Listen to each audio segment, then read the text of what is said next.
कैसे हैं आप? आई होप आप सभी बहुत अच्छे होंगे। तो मल्टीमीडिया क्वेश्चन है जो स्पेशल बीए, बीएससी, बीकॉम का जो थर्ड सेमेस्टर ये माइनर सब्जेक्ट है उससे संबंधित महत्वपूर्ण बहुविकल्पी क्वेश्चन, क्योंकि हमारा जो पेपर होना है वो ऑब्जेक्टिव बेस पर ही होना है। तो ऑब्जेक्टिव बेस के अकॉर्डिंग ही संपूर्ण समथिंग 40+ क्वेश्चन है और जिसमें से आपके बीए, बीएससी, बीकॉम के लिए इम्पॉर्टेंट है। तो इसके बाद जानेंगे मल्टीमीडिया क्या होता है, ताकि मल्टीमीडिया पता चल जाए। ये जो आपको दिख रहे होंगे सभी मल्टीमीडिया के ही अंतर्गत आते हैं।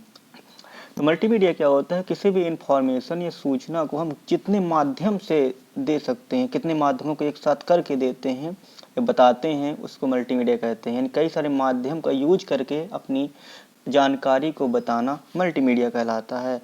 और इसमें text, picture, image, graphics, audio, video, animation ये सब शामिल होते हैं। तो जानते हैं इसके पहला क्वेश्चन कौन सा है। तो मल्टीमीडिया का उपयोग किसके लिए किया जाता है? जो मल्टीमीडिया है, मल्टीमीडिया का उपयोग किसके लिए किया जाता है?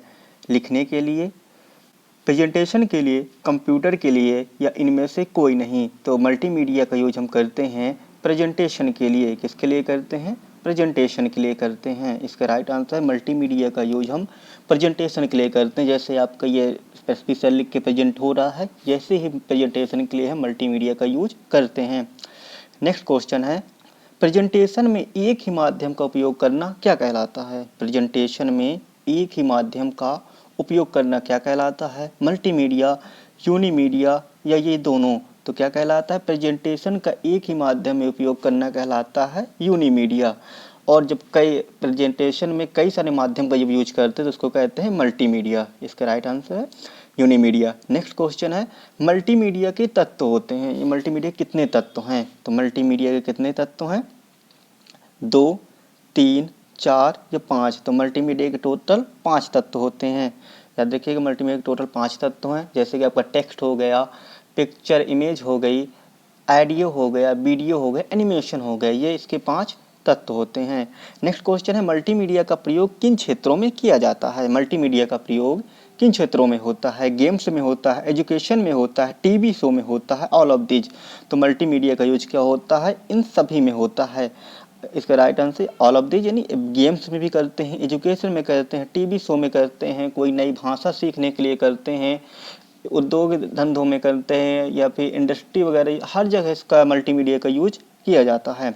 नेक्स्ट क्वेश्चन है, डिजिटल मीडिया की जो सीमा होती है कितनी होती है? डिजिटल मीडिया की सीमा कितनी होती है? निश्चित होती है, अनिश्चित होती है, एक सहज तक होती है, ये इनमें से कोई नहीं? तो क्या होता है डिजिटल मीडिया, जैसे कि ये कंप्यूटर का या मोबाइल वगैरह से, ये मीडिया अनिश्चित होती है इसकी सीमा, यानी कहीं भी एक देश के कोने से पूरी दुनिया में कहीं भी कोई भी सूचना फैलाई जा सकती है। यानी मोबाइलों के द्वारा, इंटरनेट के द्वारा कोई भी जानकारी कहीं भी भेजी जा सकती है। लेकिन जो पारंपरिक मीडिया होती है, जैसे कि हमारा अखबार आता है, इससे एक निश्चित क्षेत्र में रहता है कि बांदा जिले या फिर महोबा जिले या फिर जितने भी भारत कोई भी जिला हो, उस जिले की यदि बात करें तो उस जिले से एक ही जिले पर सूचना रहती है, उसके दूसरे जिले के लिए वो भेजते हैं पत्रकार के द्वारा या फिर ट्रांसमिट की जाती है, लेकिन उसके बाद ये एक निश्चित क्षेत्र में ही रहते हैं। डिजिटल मीडिया की सीमा अनिश्चित होती है और पारंपरिक मीडिया की सीमा निश्चित होती है। इसका राइट आंसर अनिश्चित होगा। नेक्स्ट क्वेश्चन है, किस मीडिया से एक तरफा जानकारी प्राप्त होती है? ऐसी कौन सी मीडिया है जिससे एक तरफा जानकारी प्राप्त होती है?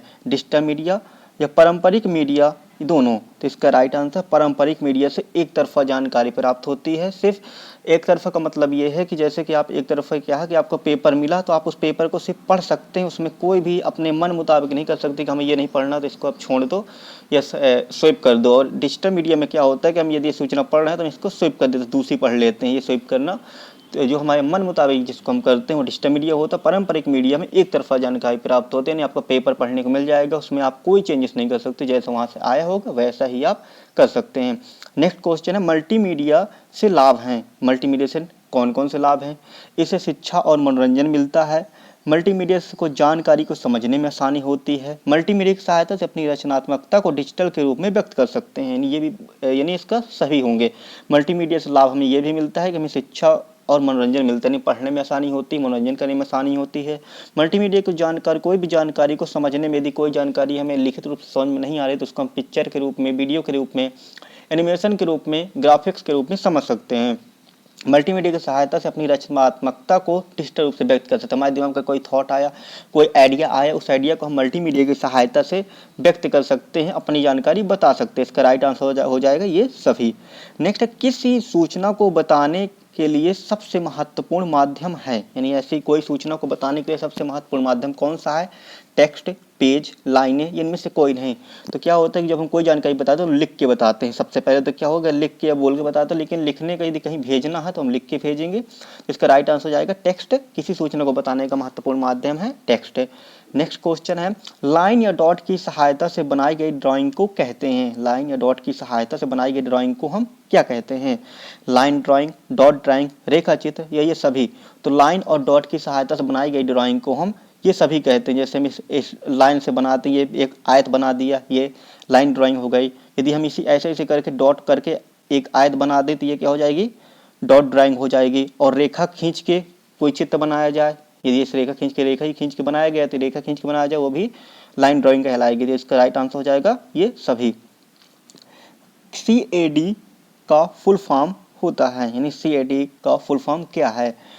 Common aid device, computer aided design, computer after design, common aided design. तो इसका राइट आंसर होता है कंप्यूटर एडेड डिजाइन। इसका राइट आंसर है कंप्यूटर एडेड डिजाइन, स्कैड का फुल फॉर्म होता है।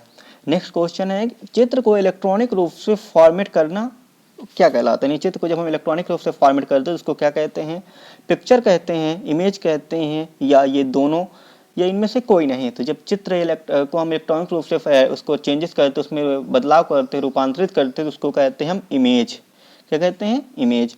नेक्स्ट क्वेश्चन है, CAM का फुल फॉर्म होता है computer aided manufacturing, computer aid machine, computer aided machine, या ऑल ऑफ दीज। तो इसका राइट आंसर है कंप्यूटर एडेड मैन्युफैक्चरिंग, कैम का फुल फॉर्म होता है। नेक्स्ट क्वेश्चन है, इमेज को किसके रूप में सेव किया जाता है? इमेज को हम किसके रूप में सेव करते हैं? रेखापुंज के रूप में, वेक्टर के रूप में, पिक्चर के रूप में, या इनमें से कोई नहीं, या सॉरी इनमें से सभी। तो क्या कहते हैं, जो इमेज होती है उसको रेखापुंज के रूप में सेव करते हैं, जिसको हम वेक्टर के रूप में जाना जाता है, या पिक्चर के रूप में सेव करते हैं, और या इनमें से सभी। तो इसका राइट आंसर हो जाएगा रेखापुंज के रूप में सेव करते हैं। जब हम पिक्चर को किसी को सेव करते हैं तो उसको रेखापुंज के रूप में सेव करते हैं, लाइनों के एक पुंज के रूप में, उसके समूह के रूप में सेव करते हैं। नेक्स्ट क्वेश्चन है, निम्न में से इमेज या ग्राफिक्स बनाने वाले सॉफ्टवेयर हैं, यानी जो हमारी फोटो बनाते हैं, हम लोग फोटो खिंचवाते हैं, फोटो को एडिट करते हैं, बनाते हैं, साफ करते हैं, जो भी एडिट करते हैं, तो वह बनाने वाले सॉफ्टवेयर कौन कौन से हैं? तो वह सॉफ्टवेयर हैं Photoshop, Corel Draw, MS paint, या ऑल ऑफ दीज। तो क्या है, फोटोशॉप से भी फोटो बनती है, कॉलर ड्रॉ से भी ग्राफिक्स डिजाइन होती हैं, MS पेंट से भी फोटोज ग्राफिक्स बनाई जाती हैं। तो इसका राइट आंसर हो जाएगा ऑल ऑफ दीज। ये सभी जो सॉफ्टवेयर हो ग्राफिक्स बनाने वाले सॉफ्टवेयर ही हैं। नेक्स्ट क्वेश्चन है, मल्टीमीडिया किन दो शब्दों से मिलकर के बना हुआ है? जो मल्टीमीडिया है इसको किन दो शब्दों से मिलकर बना है? मल्टी या मोर मीडिया, या ए एंड सी दोनों। तो इसका राइट आंसर हो जाएगा ए और सी दोनों, क्योंकि मल्टी और मीडिया दोनों मिलकर बने हुए हैं, मल्टीमीडिया बनता है, यानी बहुमाध्यम। नेक्स्ट क्वेश्चन है, इसके नेक्स्ट क्वेश्चन है बिट, ये एक्चुअली शॉर्ट हो गया यहाँ पे। MMM का फुल फॉर्म क्या है? MMM का फुल फॉर्म क्या होता है? इसका multiple mail system, multimedia messaging system, multimedia mail system, multiple messaging system. तो इसका राइट आंसर हो जाएगा मल्टीमीडिया मैसेजिंग सिस्टम। MMM का फुल फॉर्म होता है multimedia messaging system. Next question है, ऐसी डिजिटल सूचना जिसमें स्पीच, म्यूजिक या ध्वनि हो उसे कहते हैं। ऐसी डिजिटल सूचना है जिससे म्यूजिक या ध्वनि हो उसे हम क्या कहते हैं? ऑडियो कहते हैं, साउंड फाइल कहते हैं, या ए बी दोनों।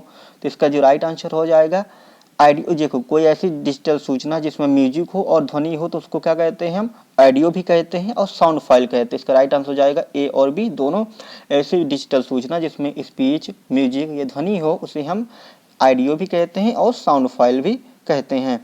नेक्स्ट क्वेश्चन है, निम्न में से ऑडियो के प्रकार हैं। निम्न में से ऑडियो के प्रकार कौन कौन से हैं?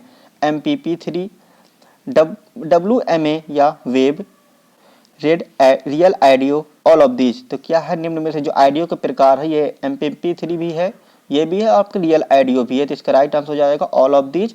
निम्न में से जो ऑडियो के प्रकार हैं ये सभी हैं। नेक्स्ट क्वेश्चन है, डिजिटल ऑडियो को मैनिपुलेट करना क्या कहलाता है? जब डिजिटल ऑडियो को हम उसको मैनिपुलेट करते हैं तो उसको हम क्या कहलाता है? ऑडियो को कट करना, ऑडियो को जोड़ना, ऑडियो को एडिट करना मैनिपुलेट कहलाता है, या सभी? तो एक्चुअली में क्या होता है, जब हम कोई भी डिजिटल ऑडियो को उसमें कोई भी कट करते हैं या उसको उसमें कुछ और म्यूजिक जोड़ते हैं या उसमें एडिट करते हैं तो उसको हम मैनिपुलेट कहते हैं। क्या कहते हैं? मैनिपुलेट कहते हैं। नेक्स्ट क्वेश्चन है, डिजिटल निम्न में से ऑडियो एडिटर क्या है? यानी ऑडियो एडिटर क्या है? निम्न में से ऑडियो एडिटर क्या है? ADST, power sound editor, MP3 direct cut, या ऑल ऑफ दीज? तो इसका राइट आंसर है ऑल ऑफ दीज, क्योंकि आपके ये जो ऑडियो एडिटर है ये तीनों आपके ये ऑडियो एडिटर हैं जो कि आपको इंटरनेट पर फ्री उपलब्ध होते हैं, इनके लिए कोई चार्ज नहीं देना पड़ता है। नेक्स्ट है, वीडियो किसे कहते हैं? एक्चुअली वीडियो किसे कहते हैं? चलती हुई इमेज या रिकॉर्डिंग या प्रसारण के दृश्य को वीडियो कहते हैं। एक सेट में रखे हुए इमेज के फ्रेम को वीडियो